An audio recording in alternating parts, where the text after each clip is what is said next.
Winning the lottery might seem like a dream come true, but mountains of unearned money are irresistible to greedy and resentful friends and relatives, con artists and charity cases, who scurry out of the woodwork to grab as much of it as they can. In other words, it's the lottery winners themselves who can't get out of their way. Now we're going to see the 10 cases of women lottery winners where they face troubles. Get ready as this story goes wild. The first story is about a woman who is forced to hand over a $1.3 million lottery prize to her ex-husband. Do you know what might be the reason? Number 10. Hiding the winnings. California woman loses $1.3 million lottery win to ex-husband in divorce settlement after hiding the winnings. A woman in California was compelled to hand over her $1.3 million lottery winnings to her ex-husband as part of their divorce settlement. Denise Rossi had won the massive jackpot in a U.S. lottery game just 11 days before filing for divorce from her husband, Thomas Rossi, after 25 years of marriage. Keeping her windfall a secret from Thomas, she thought she could walk away with the prize all to herself. Years after their divorce in 1996, Thomas stumbled upon the truth when he received a letter from a company handling lump sum transitions for lottery winners. The letter, addressed to Denise, revealed her jackpot win and left Thomas bewildered. The court heard how Denise had the original check sent to her mother's address to keep it hidden from her ex. She claimed that the win and the divorce were close in time because she had wanted to end the relationship for years. Thomas, on the other hand, felt blindsided and confused by her actions, as it was unlike her to act this way. The judge ruled that Denise had violated laws on disclosing assets and funds and acted with fraud or malice. As a result, Denise was ordered to pay Thomas the full value of her within 20 annual installments of $66,800. The next story is about a woman who has killed a lottery winner. What might turn out to be a beast? Number 9. The manipulative woman. Dee Dee Moore was convicted and sentenced to life without parole for killing Abraham Shakespeare and stealing his immense winnings from the lottery. Dee Dee Moore, who was convicted in 2012 for killing a $30 million lottery winner, has claimed in court recently that her former legal team was ineffective and ignored evidence that could have cleared her name. Moore, who is from Florida, appeared in a Tampa courtroom last month and claimed that her lawyer put on no defense. Teary-eyed in the courtroom, she alleged that DNA evidence that could have cleared her name was ignored. During the hearing, Moore highlighted that a recording of a key witness existed in the killing case, which described corruption of the police involved. The key witness passed away recently. She said that the police officers are paid under the table. Moore alleged key witness Greg Smith was the real murderer, despite him helping police with the investigation after he recorded her admitting to the crime and the subsequent cover-up. Without evidence, Moore alleged that Smith's wife was having an affair with Shakespeare, due to which he killed the lottery winner. Shakespeare's body was found to have been shot twice in the chest, and the human remains covered with a concrete slab. According to the authorities, Shakespeare was murdered on April 6, 2009, and Moore tried to cover up and make it look like he was alive long after he had been killed. The next story is about the youngest child, probably 16 years old, who won the lottery.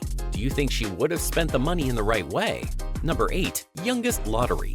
She won the jackpot when she was just a teenager, earning £3.60 an hour as a checkout girl. But Rogers lavished herself with 3 breast enhancement surgeries, substance-fueled parties, and £300,000 worth of designer clothes.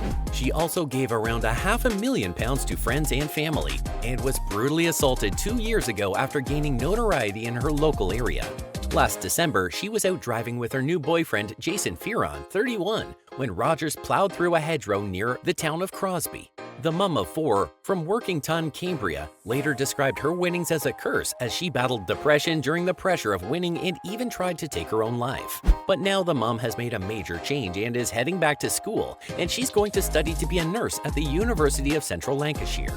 This comes after she previously went back to school to study social care and worked as a carer in 2018. Callie said, "We all make mistakes in life, and I made some when I was young and naive, but winning the lottery was a big part of becoming the person I am today, and I'm proud of who I am." But she's called out for lottery bosses to raise the minimum age of playing to 18 and said 16 is too young to handle such winnings responsibly. The next person in this story stands different, as she spends her money on... Do you want to know about her? Number 7. Generous Lee. Janet Lee, who was 60 years old at the time, won a whopping $18 million. Lee moved to the United States from South Korea with her husband and 3 stepchildren in the 1970s. She owned a wig shop in Missouri and, following her win, made several charitable donations. For the next 8 years, Lee enjoyed the high life, which saw her dine with politicians including President Bill Clinton. However, after a decade full of giving out donations and funding paired with credit card debt and some gambling, Lee lost her fortune. She donated much of her money to the University of Washington, which was used to construct a library with a reading room in the law school named after her. The university refused to reveal how much Lee donated, but Lee's friend Kae-Song Lee said that she donated $1.5 million. Lee also made substantial donations to the Democrats as she emerged on the political scene in 1997 after applying to be the luncheon chairwoman for a local fundraising event for President Clinton. In 1997, Lee was ranked 31st in the list of top soft money donors to the Democrats, and the following year she was in the top 3 of individual political donors in Missouri. When the pastor of the Korean church unexpectedly passed away, Lee paid for the funeral costs and gave the family $30,000. In 2001, Lee took another loan from Royal Banks of Missouri for $20,000. She had already borrowed $1.4 million from the bank in 1997. That year, she also leased a 2000 Mercedes-Benz E-Class, giving over $800 in her first payment. By July 2001, Lee filed for Chapter 7 bankruptcy after missing loan and car repayments. It is thought that at the time she declared bankruptcy, she had just $700 in her bank. The next person will leave you shocked as she regrets winning the lottery. Are you interested in looking at who that person is? Number 6. Britain's youngest Euro Millions. Jane Park won £1 million in lottery at the age of 17, becoming the youngest €1,000,000 winner in the UK overnight. Since then, her life has also undergone earth-shaking changes. Since winning the lottery, she has spent most of her money on transforming her body. She underwent liposuction and dental veneers. All these transformations cost her nearly £50,000. Nevertheless, there is enough money left for her to splurge. After a facelift, she experienced a lot of pain during various operations, such as anesthetics that caused swelling and inflammation of her face and lips, but this still did not affect her determination to change herself. In addition, she also used the bonus to make major renovations to her home and room. She and her mother moved out of the previously small apartment and lived in a large 3-bedroom house, where the noble and luxurious furnishings made her gradually step into the circle of celebrities. She constantly updates her social platform, showing off her luxurious open kitchen like her fans. In addition, Jane is also dedicated to putting her life center on the self-media platform, sharing her outfits and beauty makeup with fans. It can be seen that Jane likes sparkling and colorful elements. She hired a professional bodyguard to look after his boyfriend whether he is faithful to her. She regrets winning the lottery as she doesn't have any proper idea of how to manage her wealth. She was excited to go crazy at first, but later she said that sometimes she felt like she had won the lottery and ruined her life. Many uncontrollable things happened after she became rich. If she hadn't won the lottery, her life would have been much easier. Who knows that a 26-year-old single mom's life changes as she turns into a millionaire overnight, but the happiness doesn't tend to extend for long. What might be the reason? Number 5. Fortunate Sorrowful Holmes. A Brunswick County woman who won a $188 million Powerball jackpot is being sued by her ex-fiancé after she allegedly gave away more than $1.4 million worth of cars, clothes, and property he claims were gifts she gave to him. Marie Holmes chose to take the lump sum payment of $127 million in the February 2015 lottery drawing and was able to keep $88 million after paying taxes on her winnings. At the time she won, Holmes was living in Charlotte and dating Lamar McDowell. According to a federal lawsuit McDowell recently filed against Holmes, she bought a $250,000 house with her lottery winnings, and they lived there together for about a year. McDowell had been arrested for heroin trafficking charges just a few months prior to the lottery drawing and was out of jail on bail awaiting trial. A series of offenses violated his pre-trial release agreement, sending McDowell back to jail several times. Because of his access to the significant lottery winnings, McDowell's bond amounts were extremely high. $1 million after his first arrest, $6 million after his second arrest, and $12 million after his third. He got out every time, with Holmes paying an estimated $600,000 on bail bondsmen to post his bonds. According to the lawsuit, the pair first met in 2012 when Holmes was working at McDonald's and living with her mother and 3 kids in a single-wide mobile home. Throughout their relationship, the couple had 2 children together. McDowell's lawsuit says Holmes shared her winnings with him generously, buying him a $250,000 modified Chevrolet Stingray, $100,000 worth of clothes and jewelry, and a $600,000 auto restoration business, along with other large purchases. While the titles for the Corvette and business are in Holmes' name, McDowell claims she purchased them for him. In January 2016, McDowell was preparing to spend 7 years in prison after being convicted on the 2014 drug trafficking charges. Holmes gave birth to their second child while McDowell was incarcerated, but in August of 2017 they ended their relationship according to the lawsuit. He made Holmes, who was by that point his fiancée, his agent through a power of attorney. Holmes gave birth to their second child while McDowell was incarcerated, but in August of 2017 they ended their relationship according to the lawsuit. Their contact became less frequent, and McDowell eventually learned from a friend that Holmes was dating someone else. In the months that followed, the lawsuit claims McDowell learned Holmes had given away his clothes, sold his property, and closed his auto restoration business. McDowell is demanding compensation for the assets he claims were his that Holmes got rid of, as well as punitive damages. But the court strongly dismissed the case and even allocated 7 years of prison for McDowell. So Holmes won this case, but she had lost so much money for his bail. The next story is about a jealous lady who creates a problem leading to her losing her total amount in the lottery. What is the problem that she created?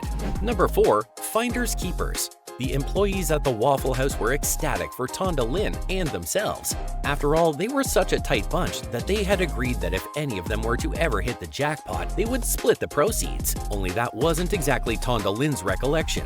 She refused to hand over any of her winnings. Her co-workers were furious and they sued, alleging that there had always been an agreement to split any winnings among them. The court found that there had been an agreement to split the winnings. As you can imagine, this didn't make Tonda Lynn very popular. And it especially didn't sit well with Mr. Seward, who was not only angry that Tonda Lynn didn't share with her co-workers, but also that he didn't get, and I'm not making this up, the pickup truck that he claimed was always promised to him if any of the employees won the lottery. So he sued. But Tonda Lynn's legal woes didn't stop there.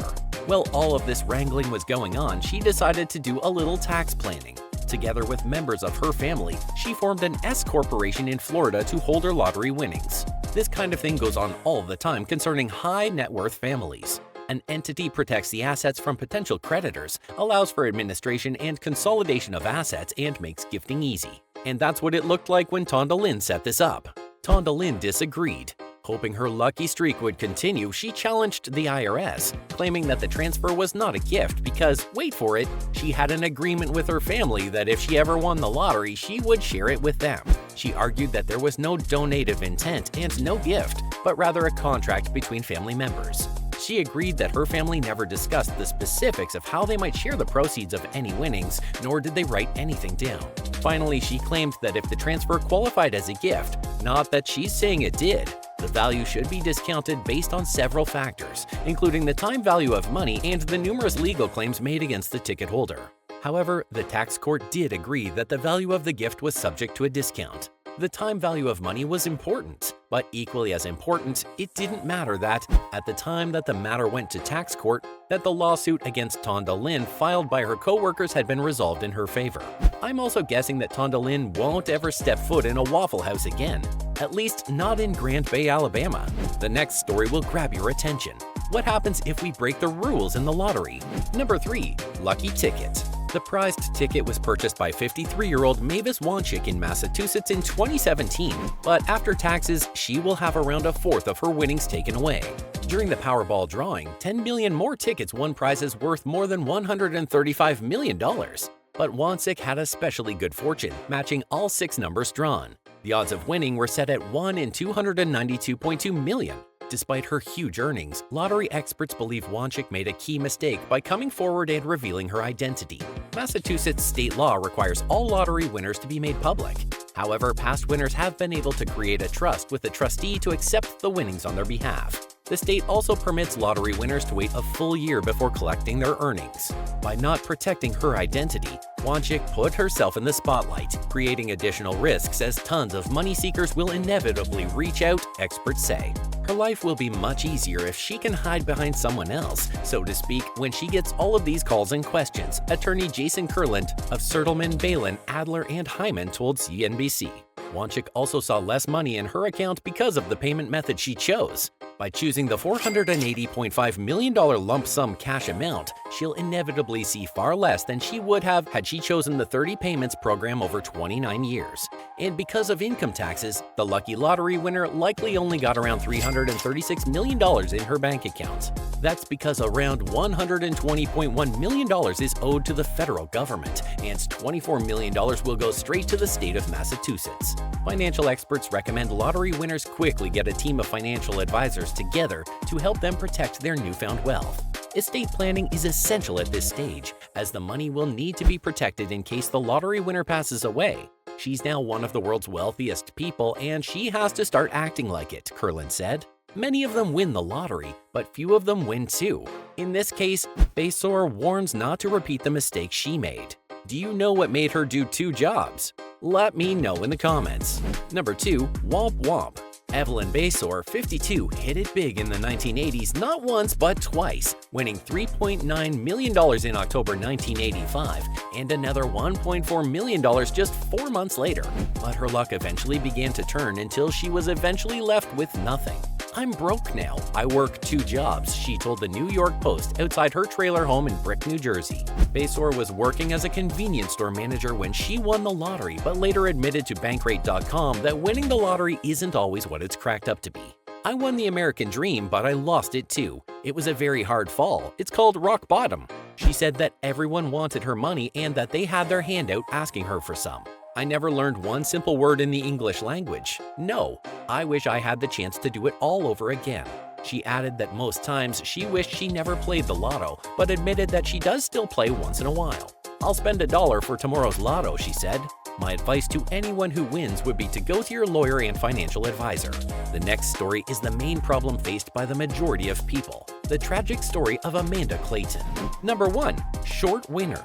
Amanda Clayton from Michigan won $1 million in September 2011 at just 24 years old. She paid $10 for several tickets in the Michigan State Lottery and was photographed with the massive check that she said would change her life. While the prize money did indeed change her life, it was not in the way she expected. The mom of 2 further justified her decision, saying, "I feel that it's okay because, I have no income and I have bills to pay." Clayton was charged with welfare fraud and sentenced to probation. Her story took a tragic turn after she was found dead almost 1 year to the day after her win. Clayton was found dead in a friend's house in the early hours of September 29, 2012. The attorney added that her win made her home life incredibly complicated, adding that such a large amount can have unforeseen effects. He concluded, "I got to say she was doing the right thing. She bought a modest house. She wasn't driving a Mercedes-Benz. She was driving a normal car. She started trusts for her children's educations. It's always a big question of why." So as the video comes to an end, do you think that women face more trouble because of the lottery? Is there any way to overcome this? Let me know in the comments. If you're new to the channel, make sure to like, share, and subscribe to our channel for more such crazy interesting topics. See you in the next video.